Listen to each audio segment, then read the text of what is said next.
Welcome to Daily Speak English channel. English podcast for easy English conversation. Daniel? Hey, Daniel. Pretend you're at a cafe in Seoul. A foreign tourist walks up to you and says, excuse me, do you know where the nearest subway station is?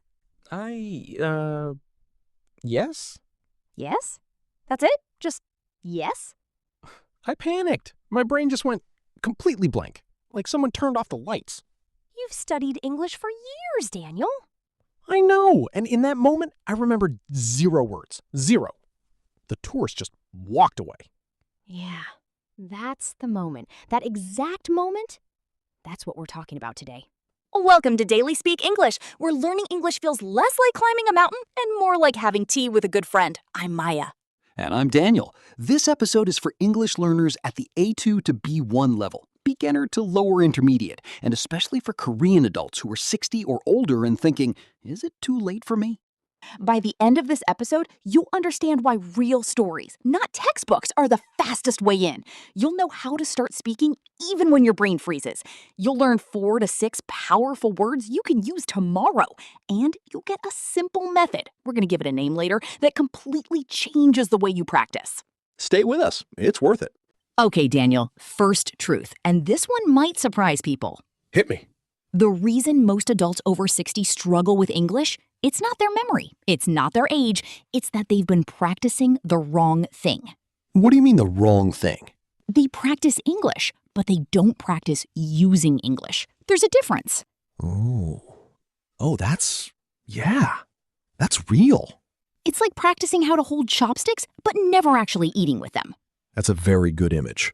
Real stories fix that. When you listen to a real story, something that actually happened to someone, your brain doesn't feel like it's studying. It feels like it's living. You know, this reminds me of something. Last spring, I was helping my uncle. He's 68, and he wanted to talk to a Canadian man at his church. He'd been studying English phrases from a book for months, Maya. He had a little notebook, very neat handwriting. Oh. But when the moment came, Sunday morning, April, right after the service, he just bowed and walked away. He froze. Completely froze. But then, and this is the part, someone told him later that the Canadian man's daughter had gotten married the week before, and my uncle, without thinking, said, "Oh, congratulations. Family is everything." He said it naturally. Because it was real. It was connected to something true. That word, connected. I want to stop there for a second. When we say something feels connected, we mean it has a relationship to real life, to real feelings. It's not floating in the air. It has roots. Roots. I like that. And here's the misconception. The thing people believe that isn't true, people think that older learners need simpler content, slower, more basic. But that's not right. No, older learners need richer content, stories with emotion, stories with stakes, things that matter. Because they've lived so much. They have so much to match the story to. Exactly. A 20-year-old hears the word grief and thinks they understand it. A 65-year-old knows grief. The word lands differently. So the second truth, this builds on the first one. Go ahead. Your life experience is not a disadvantage when learning English. It's your biggest advantage. Say that again, slower. Your life experience, everything you've been through, every hard year, every celebration, that's not baggage. That is vocabulary. That is grammar. That is the whole lesson.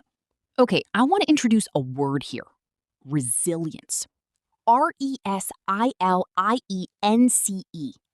Ooh, that's a good one. Resilience is your ability to recover, to bounce back after something hard. It's not just surviving, it's the quiet strength that comes after you survive. And Korean adults over 60, they have this in abundance. In abundance means a lot, more than enough. Right. Growing up through difficult decades, raising families, rebuilding things, that is resilience with a capital R. Confidence is like a friend who runs late, but still shows up. Resilience is what you do while you're waiting. I need a moment. That was genuinely beautiful. Thank you. I surprised myself. The other word I keep thinking about is hesitate. Like my uncle, he hesitated. Yes. To hesitate means to pause before you act, usually because you're nervous or unsure. It's that frozen second. And it's completely human. The problem isn't hesitating. The problem is staying frozen. Real stories give you something to hold on to when your brain wants to run away. Okay, we promised you a method, something you can actually use. We're calling it the S.T.A.R. story method. 4 steps. Simple. Powerful. Here they are. First, S, situation. Before you listen to any English story, ask, where is this happening? When? Picture it. Give it a location in your mind. Even 30 seconds of this warms your brain up. Second, T, truth. While you listen, find the one true feeling in the story. Not the words, the feeling. Is it loneliness, pride, surprise? That feeling is your anchor. Third, A, apply. After the story, ask yourself, when did I feel this way? You don't need to say it out loud, just think it in Korean first. Then try one sentence in English. And fourth, R, repeat. Not the whole story, just one sentence you loved. One sentence that felt true. Say it again later that day, while you're making tea or walking or just before you sleep. Situation, truth, apply, repeat. S.T.A.R. That's your method. That's your gift for today. Stay with us for the word tour. And if this method helps you, share this episode with one English learner today. Just one. Word tour time. Maya, you want to start? Gladly. First word, freeze. As in, my brain froze. To freeze in this context means your mind suddenly stops working, usually because you're scared or surprised. Not cold freeze, mental freeze. When the doctor asked me a question in English, I froze completely. Or she froze at the door and forgot what she wanted to say. It's that moment of white noise inside your head. Everyone knows this feeling. Using this word means you understand it, and naming it already gives you a little control over it. Freeze. Freeze. Second word, resilience. We used it earlier. Resilience is quiet strength. It's what's left after something difficult, not just surviving, but the ability to keep going. It's emotional, it's deep. She showed great resilience after losing her job.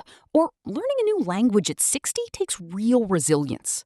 You use this word when you want to honor someone's strength without being dramatic. It's respectful. It sees the whole person. Resilience. Resilience. Third, hesitate. To hesitate is to pause right before doing something, usually because you feel unsure. It's that 1 second delay that can feel like 10 years. He hesitated before answering. Or don't hesitate to ask for help. People want to help you. It's a gentle word, not shameful. Hesitating just means you care about getting it right. Hesitate. Fourth word, anchor. An anchor is the thing that holds you in place. On a ship, it's metal and heavy. But emotionally, it's anything that keeps you steady. A memory, a feeling, a person. Her mother's voice was an anchor during a hard time. Or when I forget words, I use a feeling as my anchor to come back. We use this word when something grounds us. It's warm, safe, strong. Anchor. Fifth, in abundance. In abundance means more than enough, a lot, overflowing almost.